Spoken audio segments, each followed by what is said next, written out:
Hello Rossoneri fans, welcome back to this new edition of our AC Milan Talk. Today we're going to be jumping into the world of your favorite team. Also, our city was painted in red lights, not only our city but also some other places all around the world. We'll be discussing it later. Also, I'm not alone today. Adriano Del Monte, welcome back. Good to see you again, Josie. Looking forward to getting into it. Sheridan Bird, welcome. Hi, great to be back. Great to see everyone. We have a lot to discuss today. We're ready, so let's begin. Of course, this is the episode right after the Euro derby against Inter in the first leg of the semifinals of Champions League. It did not go as we were hoping. Sheridan, let's comment on it real quick. It's there in black and white, Juicy. 2-0 loss at home. There's not much you can say about the statistics, the raw basics. It was a disappointing result, but there are some positives that we're going to try and delve into, looking into the programme as it unfolds. I mean, it was Inter's first attack brought that goal from the veteran Edin Dzeko, and it sent a shockwave around the stadium, the red and black part of the stadium. This is the second goal. Di Marco just a bit too quick for Calabria in this attack, and the gap for Mkhitaryan was it was too good to turn down. The gap that presented itself for the Armenian midfielder was it was unforgivable, really. But the team, they started slowly and clawed their way back into the match, but it was just a night where in the Champions League, if you start slowly, you will get punished. That was the post from Hakan Çalhanoğlu, and it was tough times. It was Milan were rocking; they were unsteady at the back. Tough times, but as we discussed last week in the lead-up, it's a two-leg tie, and it's 180 minutes, so we're halfway. We're at the halfway mark now, and there were some positives to take away from the second half, especially being there and watching the players. They didn't lose the fight, they didn't lose the hunger and the willingness to try and get there. Obviously, despite a couple of good attacking movements as the match went on, the goal didn't come. But I think they did build. They did build. Obviously, Tonali hitting the post in the second half, a couple of those half chances on another day could have gone in, but at half-time, one leg to come. I think there is still some upside to take from the second half. So not all lost just yet. Of course, the fans, they did all they could to play their role, and we're seeing a couple of these chances here. Just wide there from Brahim, of course. A couple of good saves from Mike Maignan, and it was that story just not enough on the night, Sheridan. Yeah, exactly. I mean, it might sound a bit, false to say we have to find positives, but Sandro Tonali was immense in central midfield. Milan's midfield certainly struggled in the first half. Another great save from Mike Maignan. Magic Mike really helped Milan avoid a heavier defeat. This is Tonali's shot, which hits the foot of the post and it spins away. Exactly. He never... None of them gave up the fight, but Tonali in particular played like a man 10 years older than his birth certificate would tell you. Alexis Saelemaekers, came in for Rafael Leao, and he's a different kind of player to the Portuguese, but he really worked hard. And second half, Milan were a different team, and the fact that it's 2-0 and not 4 or 5-1 might sound like a trite thing to say, but it could make the difference because Milan are still alive. They're still in it. It's half-time, as you said, Adriano. Right, we have to underline this was just the half of a 180-minute game. Also, let's ask ourselves what was missing last night, though. I just think the opening 11 minutes in which the Inter goals came, Milan were just a bit slow out of the blocks. The first goal from a corner. Conceding goals from set pieces is frustrating, and it sometimes can be the difference between a defeat and a victory. So it was frustrating. The team... It was a bit like the Supercoppa final as well. Inter got the quick start, and it is really hard then to respond quickly. So what went wrong, Juicy, in short, is conceding early. And the Milan players, to their credit, they did hold firm. You can see the team spirit amongst this group. That was not lost throughout the match, but of course, in any fixture, when you concede early on, it does change. And I can tell you, being there, it changed the atmosphere, and it did take time to work back into it. And that's why I do take positives away, because you're right, there could have been more goals at both ends on the night, but in the end, it's 2-0. Not ideal, but there is still reason to believe. And I think that the spirit and what we've seen in this squad in recent months, there is enough to believe that they can turn it around in a week's time. Also, you mentioned the atmosphere. You were there in the night against Inter, and we could take a look right at these images at some of the great choreographies of that night in San Siro. You were there to describe it to us. Giussi, the best atmosphere in world football. It's a spectacle in itself. It's the match before the match. I was there many hours before kick-off for my work, and the fans are already there preparing. They had arrived 4 hours before the match, are outside the stadium singing and obviously preparing weeks in advance for this magical choreography. It always is so special. And look, again, it does provide that extra buzz, especially on Champions League night. The anthem, when you are there present in the stadium, it never ever gets old. And you can hear some footage there from the crowd, spine tingling, and it gives those players that extra boost. Again, unfortunately, that real enthusiasm that came about from that pre-match was lost early on. But those fans, obviously, it will be a smaller amount of Milan fans in the return leg given an inter-home match, but they are just so impressive to watch and did their part again last night. It's another thing to remember is that had this been a 2-0 loss in the home leg against Bayern Munich or Chelsea or Real Madrid, Milan would have to have travelled for the second leg, but at least there's no long journey involved. There's the preparation for the second leg can be like a home game. Now, obviously, the stadium will be dressed, will be furnished in the manner that Inter are the designated home team. But Milan will be able to prepare well for it at Milanello, and it won't be the same as having to go to Stamford Bridge or the Santiago Bernabeu or Bayern Munich Stadium to play a second leg. And the other thing I wanted to tell you guys, looking into history, in 1958 and 2007, Milan lost the first leg of the semi-final, but they reached the final, so it can be done. Okay, now we're going to be listening to the words of our coach Stefano Pioli after the game, not only him, also Tommaso Pobega. È chiaro che non volevamo partire così, ma loro sono stati più precisi tecnicamente, più abili a vincere certi duelli, certe seconde palle. È chiaro che subire 2 gol così ci ha sicuramente creato molto difficoltà.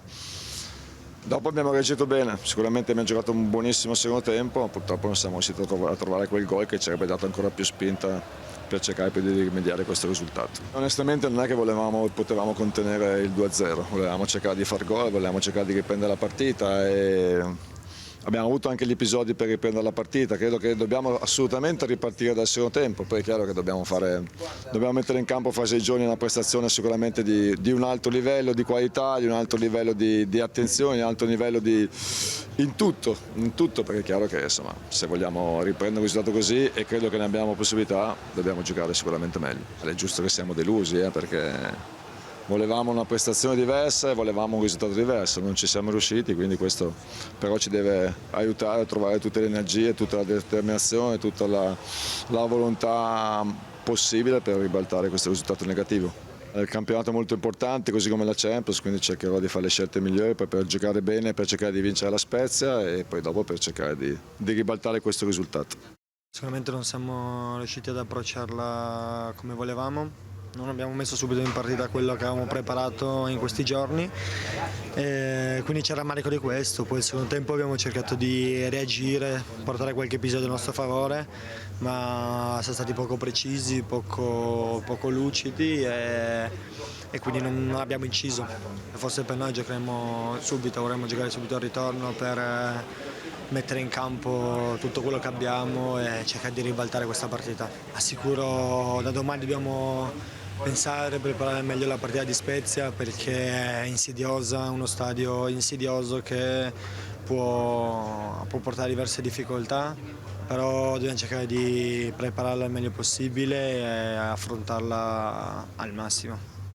These were their words, but let's take a step back to a campaign that we named The Light That Never Fades, which our city, and not only that, lit up with the red color, red that stands for the passion of the fans for this team in particular. So many buildings around the city and around the world were illuminated by the red color.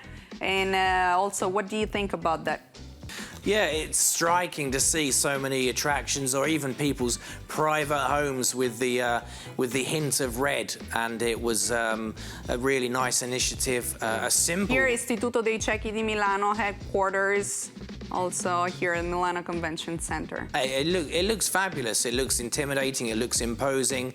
Looks like the headquarters of Puma in Germany, and it was a really good initiative. A very simple idea, but very effective. Often the best ideas are very simple, and that's very special there. The Burj Khalifa, Sheridan, a very famous, iconic building there. It's Milan, Giusy, we discussed every week. An international brand, a global brand, and great to see the colours, the red and black colours all around the world. Washington, beautiful part of the USA, Sheridan. I've never been, but I believe you. I believe you. It's beautiful. I've been. Very nice. But look, there's love for this club all across the planet. And wherever they are, they'll be supporting the Rossoneri this weekend in Serie A, of course, and in the second leg. Beautiful scenes there in Ukraine. I told you, they're all over the world. And look, everyone's excited, obviously disappointed with the first leg result, but positivity ahead of that return. Of course, after taking a look at these beautiful images, let's go back to the league, because there is a league game, the one against Spezia, between the two Euro derbies. Of course, we have to duplicate what actually happened against Lazio. Beautiful game in San Siro this time. It's an away game that is crucial for the Champions League of next season. We're currently at 61 points on the table, Adriano. It's another test, and it's a different test. We discuss this every week, but the fact that it's a Spezia team who, they need points to survive relegation. Milan, of course, we need to see some points here because that race for the top four continues. And this was earlier in the season. I covered this match. This was a very tough match against Spezia here at San Siro with a late winner. So it's a Spezia team that have been very difficult to beat at times. They are a team that beat Inter earlier this year. They haven't had too much winning form of late, though, but this was the winner by the star that is Olivier Giroud. Last, very late winner. I think he picked up a second yellow after this celebration, but he's got a body like you, Adriano. Like me, exactly. He's a top player, a top man, and what a finish that was. Right. The celebration was well deserved for that. But look, it proves, Sheridan, this is a Spezia team who must be respected, as is always the case. They've got 27 points. They're fighting for survival. So at this time of the season, there are no easy matches. But as we've said before, you want important matches because Milan, they have to get fourth place or better in Serie A. They can't take their foot off the accelerator. Mr. Pioli's got a few decisions to make about maybe rotating or turnover, as we say here in Italy, as who will play and who will have a breather. So it's a really important match. Spezia will give everything because they're fighting for their lives, and Milan are fighting for a different kind of cause. So it will be a big match. Also, we got to look at those images in which the game ended 2-1 for AC Milan, but who scored the game against AC Milan? We know him very well. It's Daniel Maldini, son of Paolo Maldini. Sheridan. What a name, what a footballing dynasty. It's footballing royalty in Italy. Looks like his father as well, looks incredibly like his father. Some of the younger viewers watching us might not remember or might not know that Paolo's father, Cesare, was a fine defender for the first Milan team to win the European Cup, as the Champions League was known, in 1963. He was the captain, so 3 generations of Maldini players making things happen. Banged his head there, but I think he's okay. But yeah, it's an incredible name, it's an incredible dynasty, and what can you say? Hats off to the Maldini family. It is always special to see a Maldini with any shirt, but of course for Daniel, still young, early days in his career, has been struggling with some injury of late, so not sure if he does take to the field here, but look, it's really, that was... Wow. Plus he got to score against AC Milan and against Inter. And against Inter, exactly. He's had a nice season there. He's had a few satisfactions. I remember hearing his father, of course, Paolo, speak after this match about how strange this moment here was, because of course he has to be happy for his son to score, but he needed Milan, of course, to come away with the points. And in the end, that late Giroud goal and the Maldini goal, I think it was the perfect night for Paolo. Now we've discussed everything about the first team from the Champions League to the league game that is actually coming back on Saturday. Now we're switching to the world of our AC Milan women.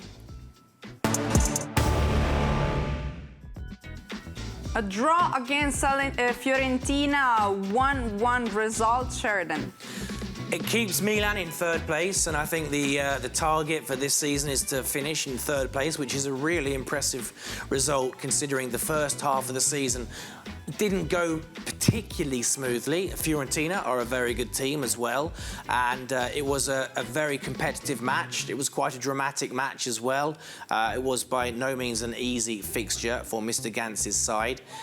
These are some of the images. There was a penalty challenge. Yeah, it also actually, Selena Bab, who was the goalkeeper, actually couldn't continue. So she was replaced by Laura Giuliani, whose first job was to stop a penalty.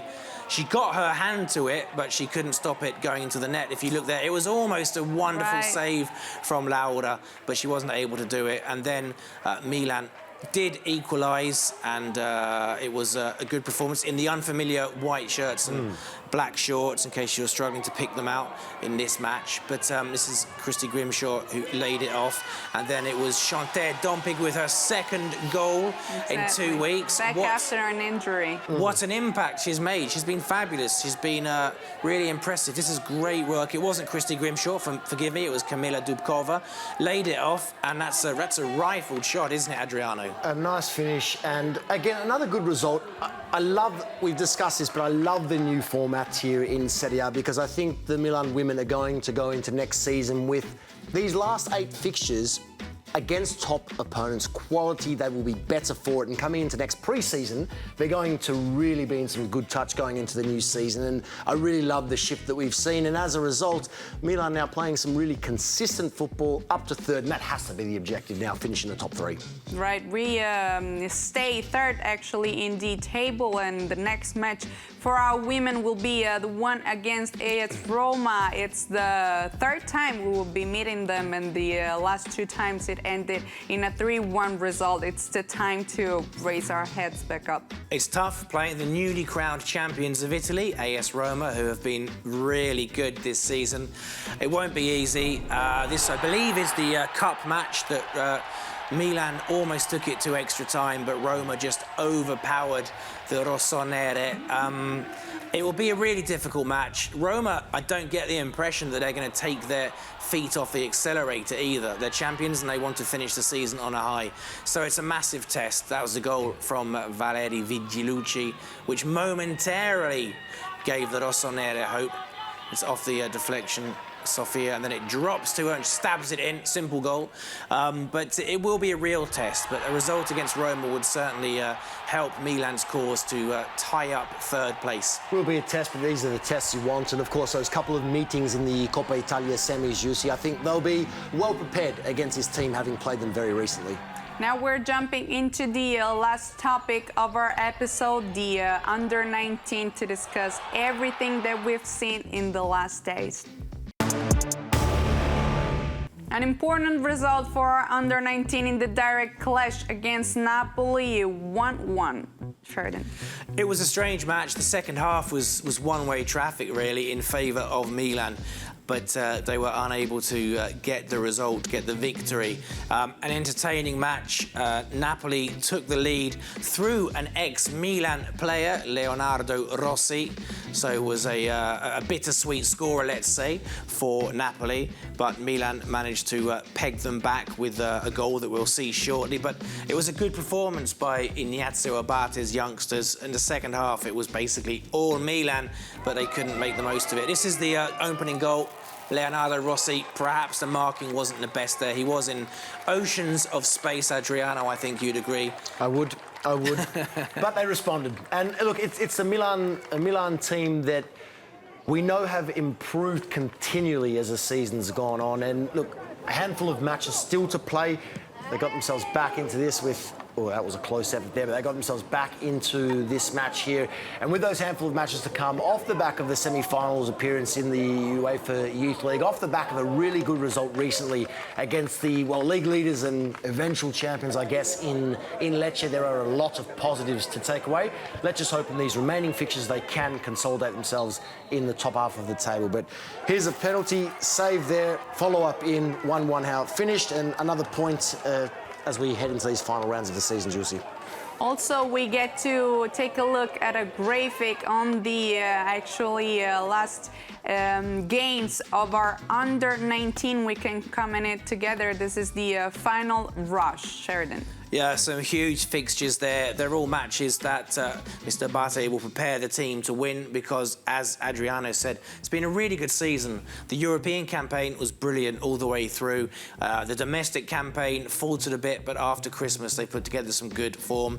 Mr. Abate's got some really exciting youngsters. It's a really good mix. There are players that started the season who have sat out, like one of the youngsters there, Dorian Paloski, a very exciting defender. There have been people who have burst onto the scene. There have been people like Younis Elilali, the number 10 and leading scorer, who is just a wonderful exponent of the false nine, the falso nueve, if you prefer that pronunciation, Adriano. I do, thanks, Sheridan. It's my pleasure. There's some really exciting young players. I know they're young, but obviously some of them are the lowest possible age that you can qualify for the under-19. So Mr. Abate's got some really good raw material to work with, and he's got all the experience as a former fullback for Italy and Milan. So they're exciting times. These are exciting times for the Primavera. Adriano. It is exciting because we're going into another new season with a lot of quality. Let's see if a couple of these youngsters can get a few minutes as well. But quality, in depth, and Milan going on to bigger and better things in the future. Thank you so much, Adriano Del Monte. See you for the next episode next week. I'm very excited. Thank you as always. Juicy, a pleasure. Sheridan Bird, the brightest of the stars of our AC Milan Talk. Thank you so much. I've had a lovely time. Thank you. We will see you next week to discuss everything about our favorite team, AC Milan.